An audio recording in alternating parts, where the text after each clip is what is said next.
जय श्री राधे, जय श्री राधे, जय श्री राधे।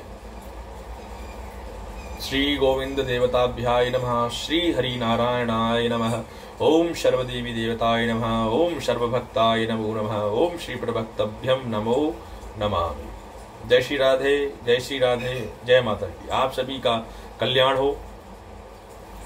श्रीमद् भागवत गीता का 4th अध्याय चल रहा है और श्रीमद् भागवत गीता के माध्यम से हम सभी भक्ति के मार्ग पर अग्रसर होने की प्रार्थना करते हैं और भगवान श्री हरि नारायण से ये प्रार्थना करते हैं कि जिस प्रकार से आपने अर्जुन का मार्गदर्शन किया था उसी प्रकार आप हमारे जीवन में नित्य प्रतिदिन हमारा मार्गदर्शन करें और हमारे द्वारा किसी का भी अनहित ना हो, किसी का बुरा ना हो और हम आप के भक्ति के मार्ग पर सदा प्रसिद्ध चलते रहें, ऐसी हमें सद्बुद्धि प्रदान करो। जय श्री राधे, जय श्री राधे, जय श्री राधे। ओम श्रीमद्भगवद गीताय 4th अध्याय। ओम श्रीमद्यांत्र आरंभयं करोति वः। अर्जुन, भगवान श्री कृष्ण कहते हैं अर्जुन से कि सूर्य के पुत्र शाश्वत भाव प्रतिपाक्षी अविनाशी वैवस्वत मनु से कहा था और मनु ने राजा इक्ष्वाकु से कहा था। इक्ष्वाकु वही हैं जो सूर्य वंश के जो सूर्य पुत्र हैं, जिसमें भगवान श्री राम का जन्म हुआ, महात्मा बुद्ध का जन्म हुआ, तो यही सूर्य हैं जिनका जन्म हुआ था। इक्ष्वाकु कुल जिसे बोलते हैं। तो कहते हैं, अर्जुन कहते हैं कि प्रभु आपका जीवन तो अभी का है और आप कहते हो आपने सूर्य को बताया था, जबकि सूर्य का जीवन तो आदि अनंत आदि है, कल्प के आदि में आरंभ में हुआ था। ये हमारे कर्म का भाव है। हमारे सबके जीवन में भगवान श्री कृष्ण हमें उपदेश नहीं दे रहे हैं, तो हमें गुरु के माध्यम से, ग्रंथों के माध्यम से हमें अपने जीवन में कर्म भाव का प्रभावित करते रहना चाहिए, क्योंकि हम और आपको ज्ञान कहां से प्राप्त होगा। हमें भेड़ चाल में नहीं चलना है, हमें ग्रंथों को पढ़कर, ग्रंथों का अध्ययन करके, ग्रंथ विदित बातों को सुनकर उसके बाद में भक्ति के मार्ग पर चलना है। आजकल चारों तरफ पाखंड फैला हुआ है। मैं हर किसी से मंदिर में भी ये कहता हूं कि हमेशा ग्रंथों की बात, जो ग्रंथों में बात विदित है, जो ग्रंथों में लिखित है, उसके द्वारा ही अपने जीवन का प्रसाधन अनुसरण करो। श्रीमद् भागवत गीता, जितने भी ग्रंथ हैं, उपनिषद हैं, भगवान ने सारे ग्रंथों को हमारे सम्मुख प्रकट किया हुआ है, रखा हुआ है, लेकिन हम ग्रंथों को कभी खोल के नहीं देखते। ये बड़े दुर्भाग्यपूर्ण बात है। इसलिए हमेशा से मैं इस YouTube के माध्यम से आप सभी से एक बात कहना चाहता हूं, डेली नित्य श्रीमद् भागवत गीता है या जितने भी हमारे उपनिषद हैं, जितने भी हमारे ग्रंथ हैं, इन सब का नित्य अध्ययन करें। किसी की सुनी सुनाई बात पर भरोसा ना करें, अपितु ग्रंथों का अध्ययन करें और ग्रंथों के अध्ययन से, जो ग्रंथों में विदित बात है, उसके माध्यम से आप पूजन करें, क्रम वृद्धि करें और भगवान की भक्ति करें। अपने हृदय से अहंकार का नाश करें। मेरा और आपका सबसे बड़ा शत्रु कोई और नहीं, सबसे बड़ा शत्रु है हमारा अहंकार, हमारा क्रोध, हमारा अहम, हमारी ईर्ष्या, हमारा लोभ। ये हमारे सबसे बड़े शत्रु हैं। सबसे पहले हमें अपने शत्रु की ओर विजय प्राप्त करनी होगी। जब तक आप अपने इन शत्रुओं में विजय प्राप्त नहीं कर सकते, आप यकीन मानना, किसी भी ग्रंथ में लिखा नहीं है कि आप भगवान की भक्ति को प्राप्त नहीं कर सकते। भगवान की भक्ति को प्राप्त करने का एक सबसे कठिन, जटिल और सबसे सरल उपाय एक ही है। मैंने जटिल और सरल क्यों कहा है? जटिल इसलिए है क्योंकि जब तक अपनी 5 कामेंद्रियां, 5 ज्ञानेंद्रियां और 11वें मन को आप स्थिर करके केंद्र में संयमित नहीं करते हो, उसको संयमित कंट्रोल नहीं करते, जब तक आप केंद्रित नहीं करते, तब तक आप इन 5 शत्रुओं से विजय प्राप्त नहीं कर सकते। तो इन सबको विजय प्राप्त अगर करनी है, काम, लोभ, मद, अहंकार, ईर्ष्या, घृणा, इन सबको पहले अपने आप को आपको दूर करना पड़ेगा। अर्जुन भगवान श्री कृष्ण से कहते हैं, अपरम भवतो जनम परम जनमं वात विवस्वतः अथरेस्तातनादुत्यम ताममादो प्रक्तनान नीति च। अर्जुन कहते हैं कि हे पार्थ, आपका जन्म तो अर्वाचीन है, अभी हाल ही का है, और सूर्य का जन्म बहुत पुराना है, अर्थात कल्प के आदि में हो चुका था। तब मैं इस बात को कैसे समझूं कि आपकी ने कल्प के आदि में सूर्य को यह उपदेश दिया था। देखिए, ये मैं आपको श्रीमद् भागवत गीता कोई ग्रंथ के मार्ग से नहीं कहता हूं। श्रीमद् भागवत गीता का एक एक श्लोक, एक एक वाक्य और एक एक शब्द अमृत को देने वाला है। किसको देने वाला है? अमृत को देने वाला है। श्रीमद् भागवत गीता के उपनिषद को पढ़ना, ग्रंथ को सुनना और पढ़ना, एक एक बात को आप ये सोचिए कि आप अर्जुन हैं, भगवान श्री कृष्ण इस श्रीमद् भागवत गीता के माध्यम से आपको उपदेश दे रहे हैं। बहुत छोटी सी बात है, इतनी समझनी है बस। तो श्रीमद् भागवत गीता को समझना सरल नहीं है, कठिन है, लेकिन इसको अभ्यास से सरल किया जा सकता है। इसको अभ्यास से सरल करना चाहिए। आप गुरुओं से इसका माध्यम निमित्त करें, इसको सीखें किस प्रकार से इसको सरल बनाया जा सकता है। तो भगवान क्या कहते हैं अर्जुन से? भगवान कहते हैं बहुनी व्याप्यान व्यातानि जन्म तप्तचार्जुन तभ्यम वेदम शर्माणि नातम बेहदम परं तत्त्वः। अर्थात श्रीमद् भगवान बोले, हे पंत अर्जुन, मेरे और तेरे बहुत से जन्म हो चुके हैं, उन सबको तू नहीं जानता किंतु मैं जानता हूं। बार बार एक बात बोलता हूं, हमको जो मनुष्य देह प्राप्त, भगवान को लोग को कोसते रहते हैं, कहते हैं भगवान तूने मेरा क्या किया, मुझे दरिद्र बना दिया, मुझे गरीब बना दिया, मुझे ये बना दिया, मेरे घर में इतना दुख है। अरे मूर्ख, भगवान ने तुझे मनुष्य देह प्राप्त कर दी, मनुष्य देह प्रदान की है। ये सबसे बड़ा भगवान का सबसे बड़ा आशीर्वाद है। जो लोग समझते हैं उसका बेड़ा पार हो जाता है, जो लोग नहीं समझते हैं वो भव सागर में यूं ही आते जाते रहते हैं, कभी कीड़े बन के, कभी पतंगे बन के, कभी कुछ बन के। 84 लाख योनियों में सबसे श्रेष्ठ योनि है मनुष्य योनि। मनुष्य योनि, मनुष्य देह भगवान ने आपको दी है, इसको आप भगवान का शुक्रिया अदा करो। आप भगवान के ऋणी हो जो उन्होंने आपको मनुष्य देह प्रदान की है। इसलिए मनुष्य देह में शरीर को धारण करके आप अपने शरीर को माध्यम बनाइए भगवान से मिलने का, भगवान की भक्ति को प्राप्त करने का। भगवान की भक्ति के मार्ग पर सतत रहने पर ग्रंथों का अध्ययन करें, भक्ति भाव करें, निमित्त करें। जब तक आप सदमार्ग पर नहीं चल सकते, जब तक आप भक्ति मार्ग पर नहीं चल सकते, आपको भगवान की भक्ति प्राप्त नहीं हो सकती। भगवान कहते हैं तुझे तेरा जीवन याद नहीं, लेकिन मुझे मेरे और तेरे सारे जीवन याद हैं, जितने जितने जन्म लिए हैं। हमारे और आपके इतने अच्छे कर्म नहीं कि हमें मोक्ष प्राप्त हो जाए। कोशिश अवश्य कर सकते हैं, कोशिश करने से अच्छे से अच्छा कार्य पूर्ण हो जाता है और कठिन से कठिन कार्य भी पूर्ण हो जाता है, कठिन से कठिन मार्ग भी अच्छा बन जाता है। कोशिश कर सकते हैं। करत करत अभ्यास से जड़मत हो तो सुजान। अर्थात एक रस्सी जो जूट की रस्सी होती है, पत्थर की शिला पर भी रगड़ से, डेली रगड़ से क्या होता है, पत्थर में भी गड्ढा पड़ जाता है, निशान पड़ जाता है। तो जब डेली नित्य आप कोई कर्म करते हो, जो नित्य आप कोई भक्ति करते हो, तो आपकी भक्ति जब नित्य करते हैं कर्मठ कर कर, तो आप भगवान की भक्ति के प्रारब्ध में भगवान की प्राप्ति कर जाते हैं। यही प्रतिभाव है। उसी प्रकार से मुझे और आपको जीवन का पता नहीं।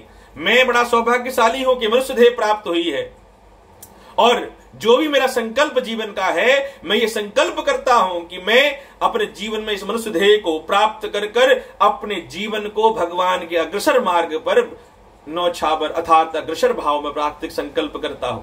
ये जीवन में संकल्प हर किसी को करना चाहिए, क्योंकि आप सांसारिक भोग तो प्राप्त कर सकते हैं, लेकिन भगवान के प्रतिभाव आत्मा का जो भोग है उसको कैसे प्रदान करेंगे? तो क्या है? आत्मा का भोग है भगवान की भक्ति। शरीर का पोषण तो आप 3 समय का भोजन ग्रहण करके शरीर को तो संतुष्टि प्रदान कर सकते हैं, लेकिन आत्मा को संतुष्टि सिर्फ और सिर्फ भगवान की भक्ति, ग्रंथों के अध्ययन, अच्छे कर्म, निमित्त शक्ति से ही प्राप्त किया जा सकता है, और इसका कोई दूसरा उपाय नहीं है। इसलिए आप सभी को भगवान का ऋणी होना चाहिए कि आपको भगवान ने मनुष्य देह प्रदान की है। इसलिए भगवान का चिंतन करें, ग्रंथों का अध्ययन करें, साधु संतों के बीच में बैठें, अधिक से अधिक समय 8 घंटे शयन के लिए, 8 घंटे व्यवसाय कर्म के लिए और 8 घंटे का जो समय है वो भगवान की भक्ति के लिए होना चाहिए। ये कर्म सिद्ध होना चाहिए। जो मनुष्य अपने जीवन का उद्धारण चाहते हैं, जो मनुष्य ये समझ जाते हैं मुझे मनुष्य देह किस प्रकार से मिली है, वो तर जाते हैं, वो बड़े बड़े साधु संत कहलाते हैं। ऋषि दधीचि, ऋषि विश्वामित्र, बड़े से बड़े ऋषि विश्वामित्र, ऋषि साध्य, विश्वामित्र, विश्व साध्य, अनगित, अगस्त्य ऋषि, बड़े बड़े ऋषि जो बड़े बड़े साधु संत हुए। श्री सुदामा, उन्होंने जीवन को पता था कि मेरे जीवन का लक्ष्य क्या है। जब आपको अपने जीवन का लक्ष्य पता चल जाता है तो आपका जीवन तर जाता है, और जीवन तर जाता है तो कर्म की भक्ति की परिभाषित हो जाती है। अयोप्यापि शर्वाप्य भूतनाश्वम महाशनः प्रकटति स्वम्भमिष्ठायं स्वभ्यं मातवोमय। मैं अजन्मा और अविनाशी स्वरूप होते हुए भी तथा समस्त प्राणियों का ईश्वर होते हुए भी अपनी प्रकृति को अधीन करके अपनी योग माया से प्रकट होता रहता हूं। भगवान कहते हैं मैं प्रकृति के वश में नहीं पड़ता। काल जो है मेरे काल भी मुझे चक्र में नहीं डाल सकता। अविद्य अविनाशी हूं, लेकिन उसके बावजूद, उसके अतिरिक्त बावजूद मैं इस सृष्टि का उद्धार करने के लिए बार बार अग्रसित और बार बार अवतरित होता रहता हूं। ये मुझे पता है, तुझे भी ये ज्ञान नहीं है, लेकिन मैं तुझे ये बताता हूं। श्रीमद् भागवत गीता एक ऐसा ग्रंथ है, बार बार मैं एक शब्द को बोलता हूं कि श्रीमद् भागवत गीता कोई ग्रंथ उपनिषद नहीं है, ये आपके जीवन को मोक्ष के मार्ग पर ले जाने का एक साधन है, प्रमुख साधन है।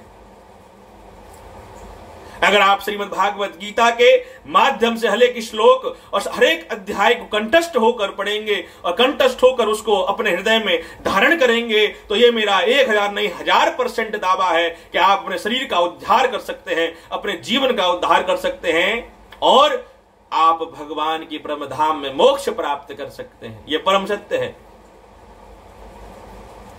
इसलिए क्या कहते हैं भगवान, प्रसाद भक्ति अविनाशी होते हुए परम शक्ति का मोक्ष दान प्रदान करता हूं। श्रीमद् भागवत गीता क्या है? भगवान श्री कृष्ण के, ये साक्षात भगवान श्री कृष्ण हैं जो हम सबको उपदेश दे रहे हैं कि ऐसा नहीं, ऐसा करो, ये क्या है, शुद्ध धर्म क्या है, शुद्ध बुद्धि क्या है, शुद्ध भोजन क्या है, ये सब का प्रदक्षिण करो। ये सब क्या है? भगवान श्री कृष्ण हमको ये उपदेश दे रहे हैं। यदा यदा हि धर्मस्यम ग्लानिन भवति भारत अभ्युत्थानं च धर्मस्ययं तदात्मानं सृजावयम्। अर्थात हे भारत, जब जब धर्म की हानि और अधर्म की वृद्धि होगी तब तब मैं अपने रूप को रचता रहूंगा, अर्थात साकार रूप लोगों सम्मुख प्रकट होता रहूंगा। भगवान ने कहा जब जब पृथ्वी लोक पर अधर्म बढ़ेगा और धर्म की हानि होगी तब तब मैं अवतीर्ण होकर समस्त पापियों का संहार करने के लिए इस मृत्यु लोक पर, पृथ्वी लोक पर अवतीर्ण होता रहूंगा। ये भगवान ने कहते हैं। तो क्या है? भगवान सतयुग में, त्रेता युग में, द्वापर युग में, अब कलयुग में कल की अवतार में अवतरित होंगे। क्यों? पाप बढ़ रहा है, पाप बढ़ रहा है। परियम मिस्त्रत्यामी प्रत्यम चात चरित्र वे पद मुक्ति विनाशाय अध्यम सा तत्र भवते। अर्थात हर मनुष्य को, हर जीव को समझना चाहिए कि धर्म क्या है, अधर्म क्या है। लोग कहते हैं ये काम कर लेता हूं, कौन देख रहा है? ये मन को संतुष्टि करने वाली बात है, लेकिन परम सत्य है आपका जीवन कि एक एक क्षण, एक एक सेकंड आपकी नोट हो रही है। भगवान एक एक शब्द को देखते हैं। चंद्रगुप्त है, वो एक एक हिसाब खाता आपका लिख रहे हैं। जब आपकी मृत्यु होगी तो मृत्यु के प्रांत में यमदूत आएंगे, प्राण को लेके जाएंगे और आपकी कोर्ट में पेशी होगी। काम का भोग, सांसारिक भोगों का भोग तो कर लिया, अब उपभोग भक्ति का परिणाम लेना बाकी है। इसलिए जीवन में आइए ये संकल्प करें कि 8 घंटे भगवान की कम से कम भक्ति, ग्रंथों का, औषधों का अध्ययन और ग्रंथों का अध्ययन, साधु संतों के बीच में बैठकर सत्संग का निमित्त आनंद प्राप्त करें, ग्रंथों का अध्ययन करें, गुरु के साथ बैठकर चर्चा करें, ज्ञान की चर्चा करें। मन में संदेह है, उसका निसंदेह निवारण हो जाएगा। जब संदेह का निवारण हो जाता है तो आप शक्ति भक्ति के मार्ग पर अग्रसर हो जाते हैं और आपका कल्याण हो जाता है। परित्राणाय परित्राणायां साधूनां विनाशाय तदुष्टतां धर्म संस्थापनाहेतं संभवामि युगे युगे। साधु का उद्धार, साधु पुरुषों का उद्धार करने के लिए और पाप करने वाले पापियों का सर्वनाश करने के लिए मैं इस मृत्यु लोक पर धर्म की रक्षा करने के लिए और धर्म की स्थापना करने के लिए बार बार जन्म लेता रहूंगा, बार बार अवतीर्ण होता रहूंगा। जन्म कर्मं च दिव्यम् अभैवेवत्य तत्त्वमः तत्त्वादेहं पुनर्जन्मं नेति मामेतसोऽर्जुनः। अर्थात हे अर्जुन, मेरे जन्म और कर्म दिव्य अर्थात निर्मल और अलौकिक है।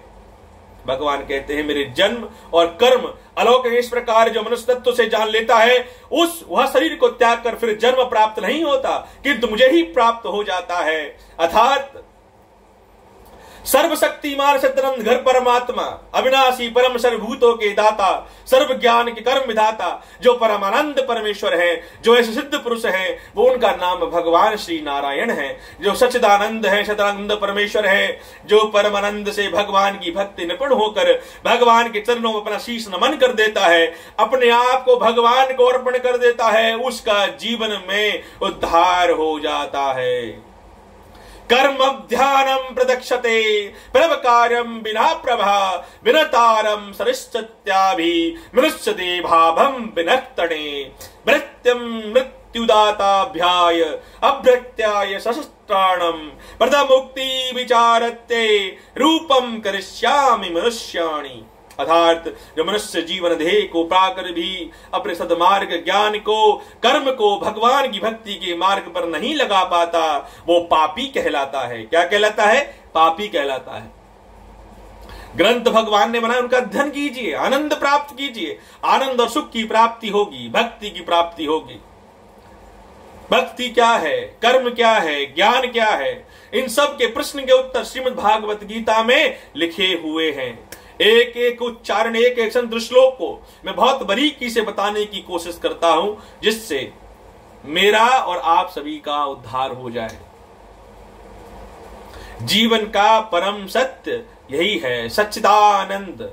जो परम सत्य है और जो परम आनंद से परे है, उसी का नाम श्री नारायण है। वही श्री नारायण है, वही आपके जीवन का उद्धार कर सकता है, वही आपको मोक्ष प्रदान कर सकता है। लेकिन जब तक आपके मन में काम, लोभ, मद, अहंकार, घृणा, ईर्ष्या है, तब तक आप भगवान की भक्ति प्राप्त नहीं कर सकते, कदापि नहीं कर सकते। इसलिए भगवान की भक्ति के मार्ग पर भगवान की भक्ति करने के लिए सबसे पहले आपको आत्मज्ञान करना पड़ेगा। आपको अपना जागृत, अपना आपको आत्मा का मंथन करना पड़ेगा। जब तक आत्मा का मंथन नहीं होगा, तब तक भगवान की भक्ति आप प्राप्त नहीं कर सकते। ओम श्रीमद्भगवत गीतायः चतुर्थोऽध्याय मध्यांतर विश्रामं करिष्यामि।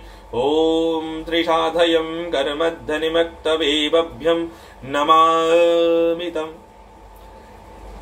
आप सभी के मैं अपने प्रभु श्री नारायण से, अपनी सिद्धात्री माता श्री माता से ये प्रार्थना करता हूं कि आपके जीवन में सुख, शांति, संपन्नता आ जाए, बनी रहे, और आपके जीवन में एक दिव्य तेज प्रज्वलित हो जाए, जिससे आपके मन में भगवान के प्रति आस्था, भक्ति अखंड रूप से प्रज्वलित हो जाए और आप भगवान की भक्ति के मार्ग पर अग्रसर हो जाएं। यही मेरी भगवान से प्रार्थना है, यही मेरी भगवान से प्रार्थना है। हे प्रभु, सबका, समस्त जगत का कल्याण करें और भक्ति के मार्ग पर लेके आओ, ऐसी मेरी आपसे प्रार्थना है। जय श्री राधे, जय श्री राधे, जय श्री राधे।